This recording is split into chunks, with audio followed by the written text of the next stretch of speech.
Assalomu alaykum hammaga. Bugun sizlarga Toshkentdagi Sebzor mahallasini ko'rsataman. Mana ko'rishni mana bu yerda mashinalar turibdi. Cobalt turibdi. Mana bu mahalla remont bo'lyapti hozir.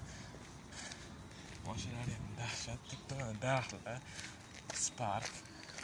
Naraklar ko'rsa kerak. Ko'chalarni ko'rishinglar mumkin. Ko'chalar cho'tki holatda turibdi. Uylar ham 5 etажli uy. Cho'tki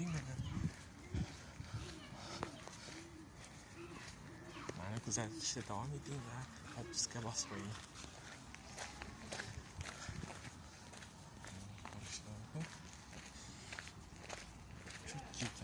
Narada bivor turibdi. 3-paychasi 496 kuchi.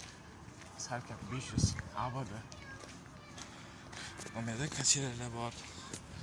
Mana odamlar, zo'r odamlar.